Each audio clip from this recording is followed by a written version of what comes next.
शरीफ का ड्राइवर खुर्रम और जो अहमद खुर्रम अहमद है, वकार अहमद है, तमाम लोग सामने आ चुके हैं। कातिल के बारे में तफसीलन बताएंगे।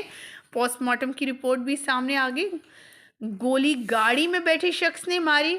तमाम चीज़ें आपके साथ आज की इस वीडियो में रखने जा रही हैं।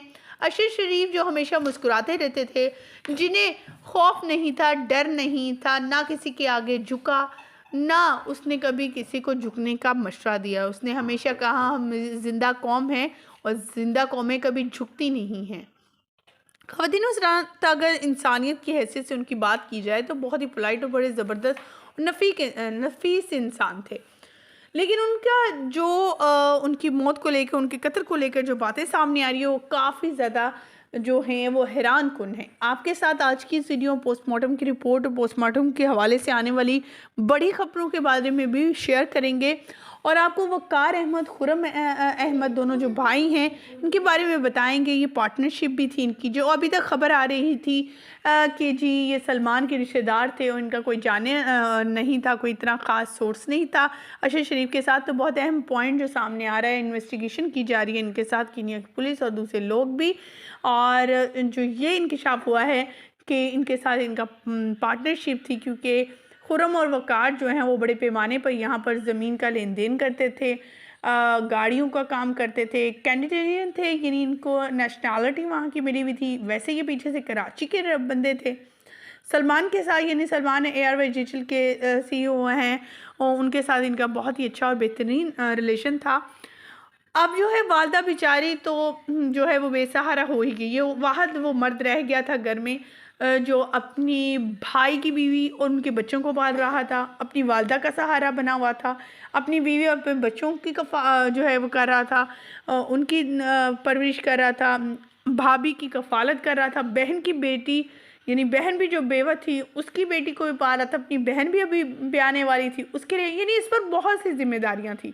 लेकिन इसने एक ही जिम्मेदारी समझी और वो जिम्मेदारी थी इसकी पाकिस्तानी होने की हैसियत से, और पाकिस्तान को कैसे इसने उसके वकार को कायम दायम रखना है, उसके लिए वो गामजन रहता था, सच बोलता था और सच की सज़ा इन लोगों ने ये दी कि इसे बेदर्दी से कत्ल कर। पोस्टमार्टम की रिपोर्ट से एक जो अहम पॉइंट सामने आया है वो ये है कि जब इसे कत्ल किया गया अरशद शरीफ साहब को, इन्हें जब गोली लगी इनके सर पर और जो कंधे पर लगी थी, उसके गोली लगने के तकरीबन 30 मिनट तक ये ज़िंदा रही। ये शख्स तड़पता रहा।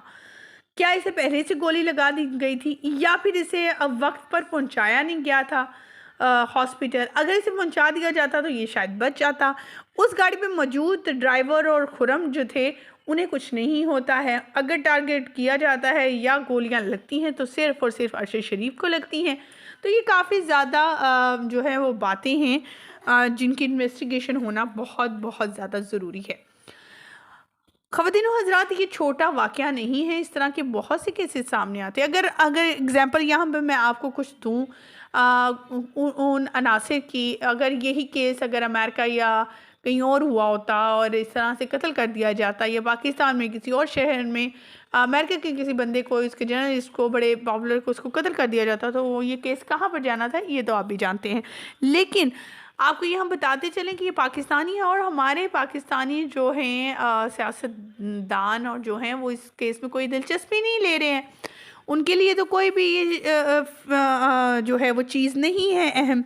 उनका बकौल ये बात है कि बस एक आम सी बात है, एक बंदा शहीद हो गया, उसे कत्ल कर दिया गया, एक नॉर्मली। ये नहीं सोचते कि वालदा पर क्या गुजरती होगी, जो बहुत से लोग उसके चले जाने से जो है वो किस कदर तकलीफ़ से गुज़र रहे हैं। अब बात कर लेते हैं हम यहाँ पर जी, आखिर खुर्रम जो हैं और वकार जो हैं वो कहाँ पर गायब है, क्योंकि उन्हें क्यों नहीं मीडिया जो है सामने लाया जा रहा? तो सबसे बड़ी बात जो सामने आ रही है कि इन लोगों की ही मिलीभगत है और इन लोगों ने ही मारा है, और ये लोग गाड़ी में मौजूद थे और पीछे से फायर किया गया था, करीब से फायर किया गया था। इन्हें मालूम था कि जो है फायरिंग हुई है और अब इसे कत्ल कर दिया गया है। उसे हॉस्पिटल भी नहीं पहुंचाया गया था और उसे तड़पता हुआ छोड़ा गया था। इसकी फ़ोन की घंटियां भी बज रही थी क्योंकि इनकी वाइफ जो है उन्हें कॉल कर रही थी 8 बजे के करीब, और उस वक्त ये ट्रबल में आ चुके थे और इनका फ़ोन भी खुर्रम के पास था, जो अब खुर्रम के पास भी नहीं बल्कि आगे पहुंचा दिया गया। ना ही लैपटॉप, ना कोई चीज़ मिली है और ना ही मिल सकेगी। ख़वातीन व हज़रात, आपका क्या कहना है इस पोस्टमार्टम की रिपोर्ट के हवाले से कि 30 मिनट तक वो ज़िंदा रहे और कैसे तड़पते रहे होंगे? इस कैफ़ियत को महसूस करना और इसके बारे में जानना तो शायद हर किसी के रोंगटे खड़े हो जाएंगे कि एक शख्स को सर पे गोली लगती है और सर से वो बाहर उस सर को फाड़ते हुए निकल जाती है। तो सोचिए उस शख्स को किस अज़ियत से वो गुज़रा होगा, कैसे तड़पता रहा होगा। लेकिन उन लोगों को जानता हुआ कि ये लोग इसके पास हैं और यही इसके जानी दुश्मन बने थे, ये इसके प्यारे थे, तो एक तरफ वो ये कि ये लोग इसके कातिल निकले, दूसरी तरफ वो अपनी ज़िंदगी की बाजी हार रहा था। काफ़ी अलमनाक और तकलीफ़ दे चीज़ें हैं। हमारी तो दुआ सिर्फ़ और हुकूमत से यही अपील है कि अरशद शरीफ को इंसाफ दिलाया जाए। अरशद शरीफ को जो है उनके बच्चों को इंसाफ, क्योंकि वो सिर्फ इंसाफ के तलबगार हैं। उनका कहना था कि उन्हें कोई चैरिटी की ज़रूरत नहीं है, वो चाहते हैं कि अरशद शरीफ लाखों लोगों के लिए वो थे जो शायद कोई किसी के लिए नहीं हो सकता। वो अपने से पहले, अपनी औलाद से पहले, अपनी फैमिली से पहले अवाम के लिए सोचते थे। उनका कहना था कि ये पाकिस्तान ही उनके लिए कुल असासा है और इसके लिए वो जान भी कुर्बान कर देंगे, और आज उन्होंने ये साबित भी कर दिया। ख़वातीन व हज़रात, इस बात को यहीं पर हम ख़त्म नहीं कर सकते, बल्कि ये ज़रूर कह सकते हैं कि अब हमें आवाज़ उठानी है शरीफ के हक़ के लिए, उनके लिए कि वो उन्हें अल्लाह ताला इंसाफ दिलाए। मुझे यहीं पर दीजिएगा इजाज़त। वीडियो अच्छी लगने की सूरत में लाइक कीजिएगा और मज़ीद अपडेट जानने के लिए मेरे चैनल को सब्सक्राइब कर लीजिएगा।